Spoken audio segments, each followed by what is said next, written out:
Tuhan, kita berjumpa kembali dengan Renungan Sabas, Sabda Bapa Surgawi. Hari ini kita akan merenungkan kebenaran firman Tuhan dari kitab Bilangan pasal 13. Kita melihat dari ayat 21, 25 dan ayatnya yang ke-26. Demikian firman Tuhan.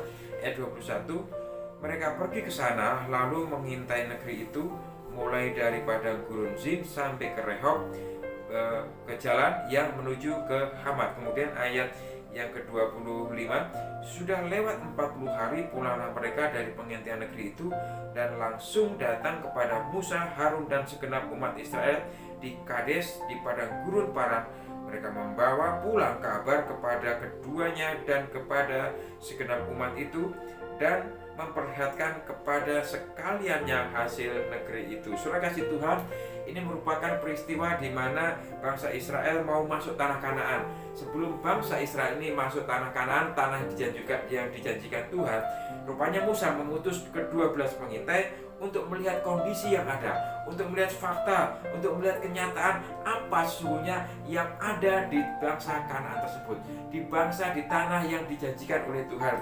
Makanya kita bisa melihat di ayat 17 sampai 20, inilah Musa memerintahkan ke-12 pengintai untuk masuk terlebih dahulu menyelidiki keadaan bangsa Kanaan. Ini merupakan operasi intelijen pertama yang dilakukan oleh Israel. Saudara kasih Tuhan, mereka mengadakan pengintaian selama 40 hari. 40 hari itu bukan waktu yang singkat.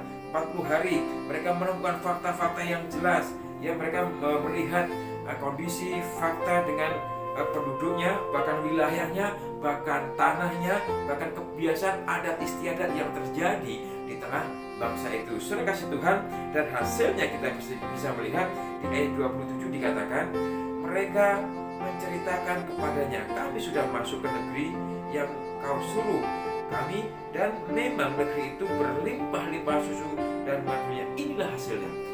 Rupanya ke-12 pengintai itu mereka menunjukkan hasilnya, negeri itu benar-benar penuh dengan susu dan madu. Di sisi lain, saudara kasih Tuhan, ketika kita diperhadapkan oleh fakta, ketika kita diperhadapkan dengan kenyataan, seringkali fakta, kenyataan yang ada itu yang kita temui setiap hari mempengaruhi kondisi mental kita, bahkan juga menggoyahkan iman kita. Kenapa? Seringkali fakta itu tidak sesuai dengan harapan. Bahkan juga fakta itu seringkali yang kita dituntut untuk bisa mengikuti, untuk menghadapi suatu kenyataan. Terima kasih Tuhan. Dalam sikap kehidupan kita, ya, bagaimana ketika kita diperhadapkan dengan suatu fakta? Bagaimana kita diperhadapkan dengan kenyataan? Bagaimana bangsa Israel ini ketika diperhadapkan dengan fakta yang ada, negeri yang telah mereka intai itu, negeri yang telah dijanjikan Tuhan itu, dan mereka harus masuk ke sana. Oleh sebab itu, Tuhan, kita melihat ada dua sikap manusia ketika diperhadapkan dengan fakta, dengan kenyataan. Ya, saudara kasih Tuhan, yang pertama, ya, rupanya kenyataan itu, fakta itu membuat orang menjadi takut.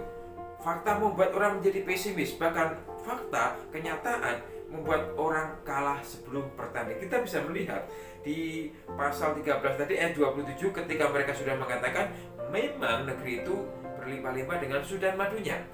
Hanya, nah ini ayat 28, hanya bangsa yang diam di negeri itu kuat-kuat, dan kota-kota yang berkubu dan sangat besar juga keturunan enak telah kami lihat di sana. Kemudian ayat 31 dikatakan, tetapi orang-orang yang pergi ke sana bersama-sama dengan dia berkata, kita tidak dapat maju menyerang bangsa itu karena mereka lebih kuat daripada kita.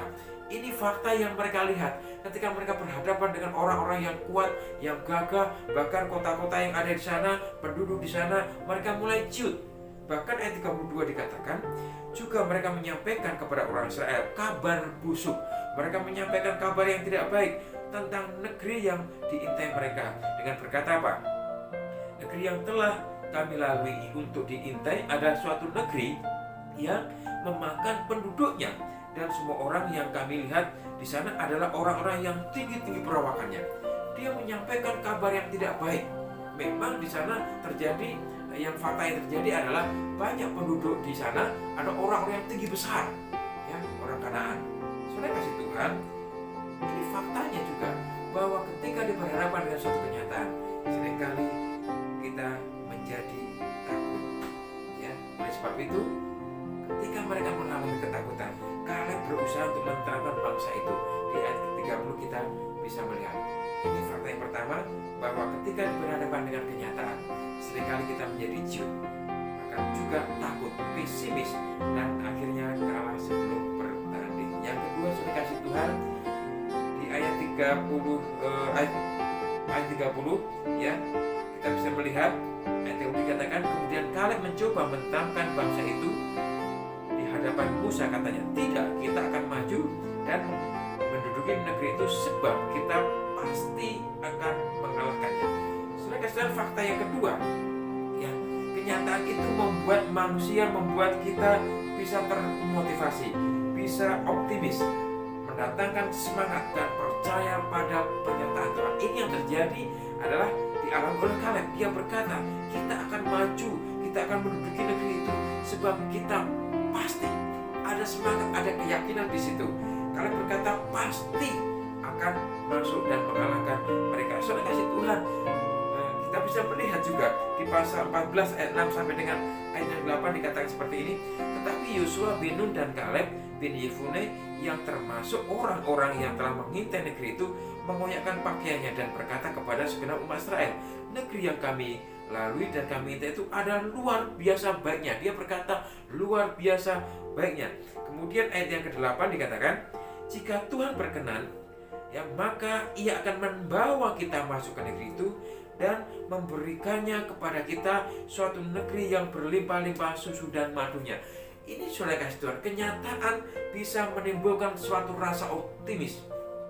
Ya, tadi yang satu, ya, bahwa kenyataan fakta itu membuat orang pesimis. Tapi poin yang kedua, fakta bisa membuat orang menjadi semangat, menjadi optimis bahwa Tuhan menyertai kita.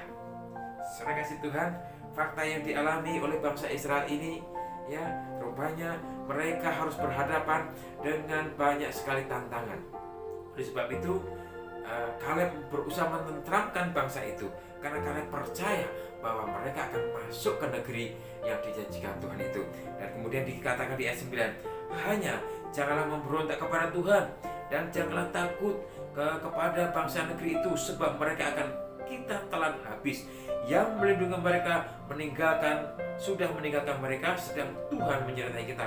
Jangan takut kepada mereka. Rupanya yang kedua ini ada dua karakter. Yang kedua, ketika berhadapan dengan fakta, berhadapan dengan kenyataan, mereka menjadi optimis, mereka percaya, mereka bersemangat untuk masuk ke tanah yang dijanjikan Tuhan, bahkan percaya kepada campur tangan Tuhan. Jadi di ayat 14 di ayat yang ke-9 tadi, Kaleb dan Yosua percaya akan campur tangan Tuhan. Saudara kasih Tuhan, pertanyaannya sekarang, kita berada di posisi yang mana?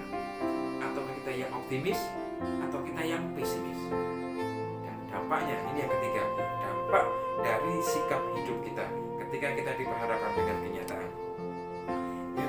Dampak yang pertama, menjadi takut dan pesimis. Pasal 14 ayat ke-22 dikatakan, semua orang yang telah melihat kemuliaanku dan tanda-tanda mujizat yang kuperbuat di Mesir dan di padang gurun, namun ya telah 10 kali mencobai aku dan tidak mau mendengar suaraku. Apa yang terjadi? Pastilah tidak melihat negeri yang kujanjikan dengan bersumpah kepada nenek moyang mereka. Semua yang menista aku ini tidak akan melihatnya. Kemudian disambung lagi di ayat yang 37 yang dikatakan, orang-orang itu mati karena tulah di hadapan Tuhan. Rupanya dampak dari pesimis, dampak dari menolak apa yang menjadi rancangan Tuhan itu, mereka tidak menikmati berkat Tuhan. Dampak yang kedua, bagi orang yang taat dan percaya, bagi orang yang yakin akan penyertaan Tuhan, di pasal 14 ayat 24 dikatakan, tetapi hambaku Kaleb karena lain jiwanya dan ada padanya, dan ia mengikut aku dengan sepenuhnya, akan aku bawa masuk ke negeri, ke negeri yang telah kujanjikan itu, dan keturunannya akan memilikinya. Kemudian disambung lagi dengan ayat yang ke-38, tetapi orang yang tinggal dari orang yang telah pergi Tetapi orang yang tinggal hidup dari orang-orang yang telah pergi mengintai negeri itu hanyalah Yosua dan Kaleb bin Yefune. Saudara kasih Tuhan, ini yang terjadi. Mereka adalah orang-orang yang bisa menikmati campur tangan Tuhan. Mereka yang menikmati berkat Tuhan. Oleh sebab itu saudara kasih Tuhan, sekali kita berada di posisi yang mana? Ataukah kita berada di posisi orang yang pesimis, atau kita berada di posisi yang optimis, percaya akan penyertaan Tuhan? Kesimpulan hari ini saudara kasih Tuhan, tidak ada hasil tanpa usaha. Hadapilah kenyataan, hadapilah setiap persoalan dengan semangat dan percaya pada penyertaan Tuhan. Persoalan yang kita alami sesungguhnya peluang, ya sekali lagi sesungguhnya peluang dan kesempatan untuk melihat campur tangan Tuhan dinyatakan dalam kehidupan kita. Tundukkan hati dan di hadapan Tuhan. Terima kasih Tuhan, hari ini kami boleh belajar dari pengalaman umat bangsa Israel, terutama dari hamba-Mu Kaleb dan Yosua, di mana Tuhan kami diajarkan untuk menjadi pribadi-pribadi yang yakin, optimis akan penyertaan Tuhan, sehingga kami akan melihat campur tangan Tuhan itu dinyatakan dalam kehidupan kami. Terima kasih Bapa, inilah doa dan harapan kami dalam Kristus Yesus kami dan syukur dan berdoa. Amin. Salam saudara Tuhan, kiranya berkat Tuhan ini memberkati kita semua. Selamat beraktivitas, Tuhan memberkati. Amin. Shalom saudara yang diberkati Tuhan. Alhamdulillah Bapak Ibu semua diberkati dengan kebenaran Tuhan melalui program Jabas. Bapak Ibu bisa like, subscribe, maupun komen, dan juga bisa di-share kepada saudara kita seiman